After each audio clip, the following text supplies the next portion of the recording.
Assalamualaikum warahmatullahi wabarakatuh. Halo anak-anak, bagaimana kabarnya hari ini? Baik-baik saja kan?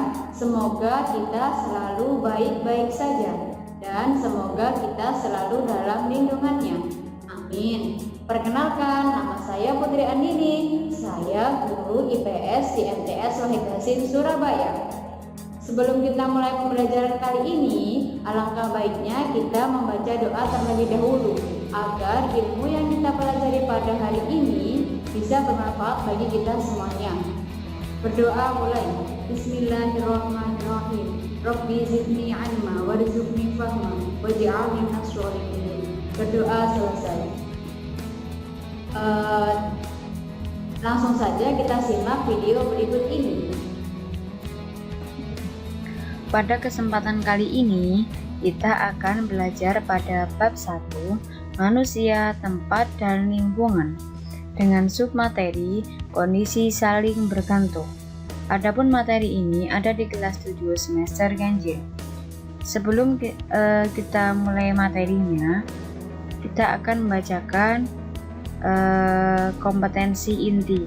Yang pertama, KI 3, memahami pengetahuan faktual, konseptual, dan prosedural berdasarkan rasa ingin tahunya tentang ilmu pengetahuan, teknologi, seni, budaya terkait fenomena dan kejadian tampak mata.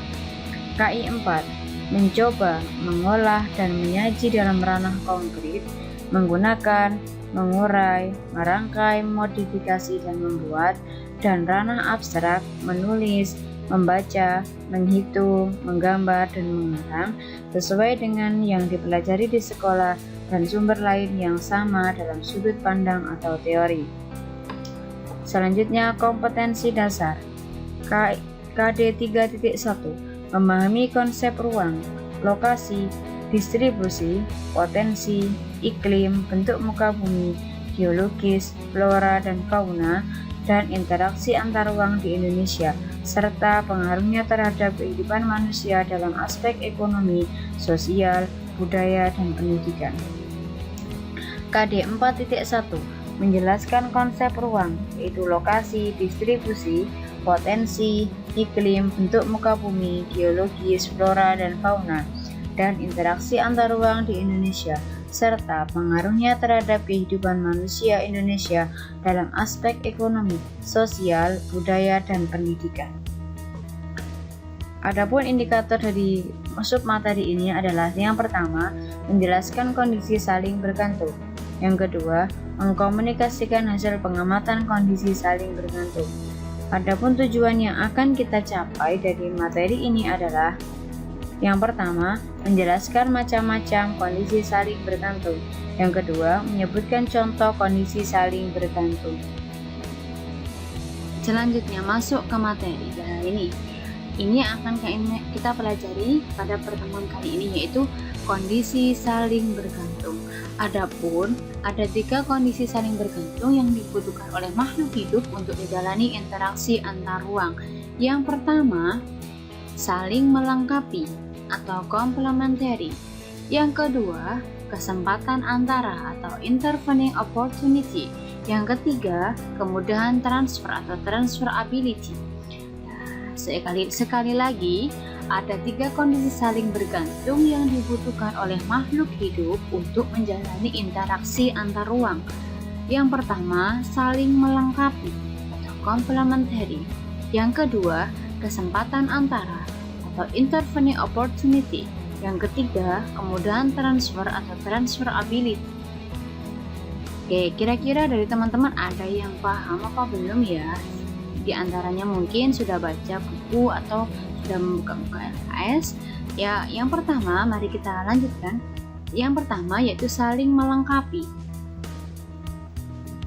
Nah, pengertian dari kondisi saling melengkapi di sini adalah hubungan saling melengkapi antara wilayah satu dengan wilayah lain yang hasil komoditasnya berbeda. Sekali lagi, hubungan saling melengkapi antara wilayah satu dengan wilayah yang lainnya yang hasil komoditasnya berbeda. Maksud dari hasil komoditas di sini adalah hasil yang diperoleh, misalnya di daerah Sidoarjo, di sana banyak tambak, pasti wilayah sana menghasilkan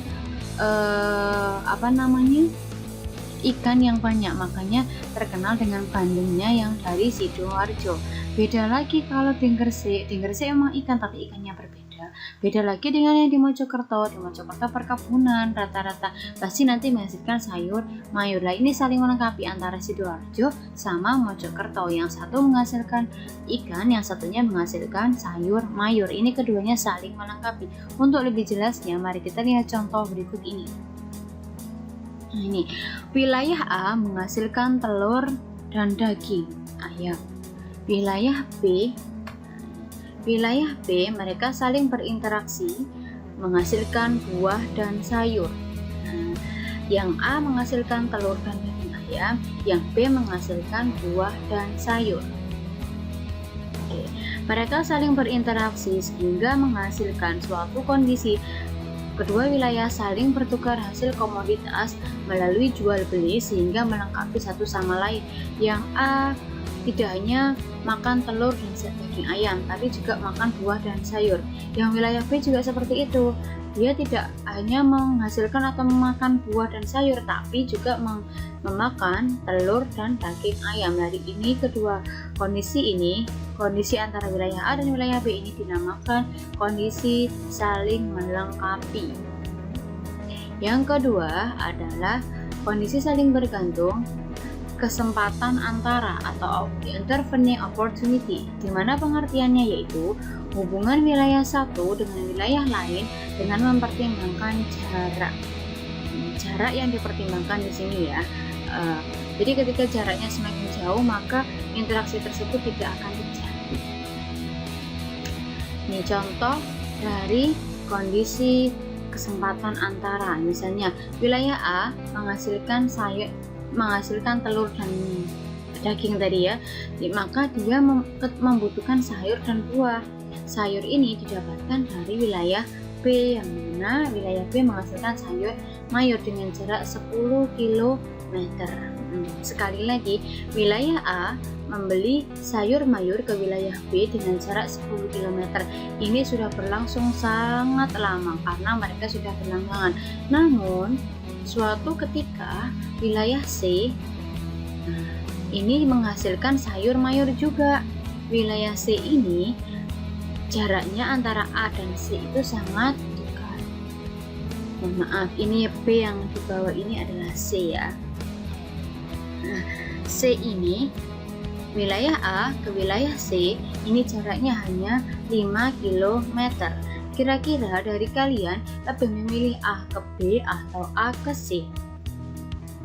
Pasti kita akan memilih jarak yang paling dekat karena nanti juga meminimalisir biaya. Semakin jauh jaraknya maka biayanya semakin banyak, semakin dekat jaraknya maka biayanya semakin sedikit. Oke. Kondisi yang seperti ini dinamakan dengan kesempatan antara. Bu, bagaimana wilayah A ke wilayah B interaksinya, apakah masih berlangsung? Kira-kira bagaimana? Ya, ternyata wilayah A dan wilayah B mereka sudah tidak saling berinteraksi. Wilayah A akan pindah ke wilayah B untuk menghasilkan sayur mayur. Bagaimana teman-teman? Sudah paham apa belum dengan contoh seperti ini? Oke, kalau memang sudah paham, kita lanjut kondisi saling bergantung yang ketiga, yaitu kemudahan transfer atau transferability. Pengertiannya adalah hubungan wilayah satu dengan wilayah lain yang mana dalam prosesnya membutuhkan biaya. Yang tadi yang kesempatan antara mempertimbangkan jaraknya, sedangkan yang kemudahan transfer ini langsung pada proses membutuhkan biaya. Biayanya butuh berapa ya untuk berinteraksi dengan wilayah A, biayanya berapa ya yang dibutuhkan untuk berinteraksi dengan wilayah B. Nah, ini dinamakan kemudahan transfer. Sekali lagi, hubungan wilayah satu dengan wilayah lain yang mana dalam prosesnya membutuhkan biaya itu dinamakan kemudahan transfer. Ini catatan, Jika biaya yang dibutuhkan semakin besar daripada keuntungan yang diperolehnya, maka interaksi ini tidak akan terjadi. Nah, sekali lagi, jika biaya yang dibutuhkan lebih besar daripada keuntungan, maka interaksi tidak akan terjadi. Oke, nah, kemudahan transfer ini dipengaruhi oleh 3 hal, yaitu 1. Adanya interaksi yang saling membutuhkan. 2. Adanya jarak mutlak dan jarak relatif antar wilayah. Kira-kira ada yang tahu nggak ya jarak mutlak itu apa, jarak relatif itu apa? Nah, yang ketiga, kemudahan sarana prasarana. Oke, kami jelaskan jarak relatif itu apa, jarak mutlak itu apa. Jarak relatif itu jarak yang ditentukan oleh bentuk lamanya perjalanan atau waktu seperti jam, menit, atau detik. Sedangkan jarak mutlak adalah jarak yang ditentukan berdasarkan satuan jarak seperti meter dan kilometer. Sekali lagi, jarak relatif itu ditentukan oleh waktu. Kalau jarak mutlak ditentukan oleh berapa jaraknya, panjangnya berapa, itu dinamakan jarak mutlak. Bagaimana teman-teman atas penjelasan tadi? Kira-kira sudah paham apa belum ya? Kalau memang sudah paham, kami tarik kesimpulan di mana ada 3 kondisi saling bergantung yang dibutuhkan oleh makhluk hidup untuk menjalani interaksi antar ruang. Yang pertama, saling melengkapi atau komplementari. Di sini kedua wilayah saling melengkapi satu sama lain. Yang kedua, kesempatan antara ini mempertimbangkan jarak yang mana yang paling dekat itulah yang akan terjadi interaksi. Dan yang ketiga adalah kemudahan transfer. Di sini mempertimbangkan biaya. Oke, kalau bagaimana dengan sudah disimpulkan seperti ini, teman-teman masih bingung nggak ya? Oke, kalau memang sudah nggak bingung, Bu Putri akan ngasih tugas ya.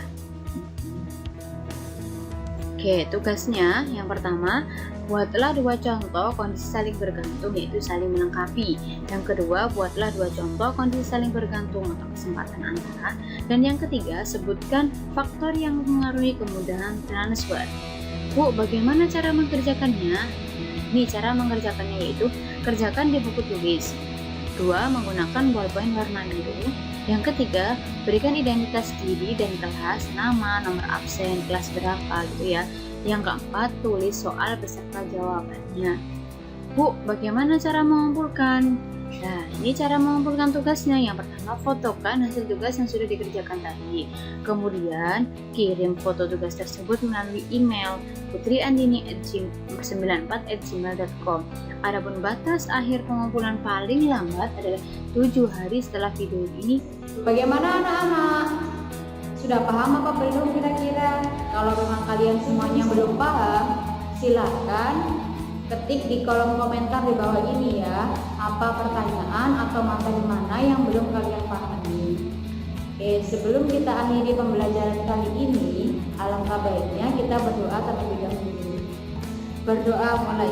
A'udzubillahi minasyaitonirrajim. Bismillahirrahmanirrahim. Allahumma inni astaghfiruka ma'alaqtanihi fardudhu ilayya inda hajati wala tawasanihi ya rabbal alamin walhamdulillahi rabbil alamin. Kurang lebihnya Bu Putri mohon maaf.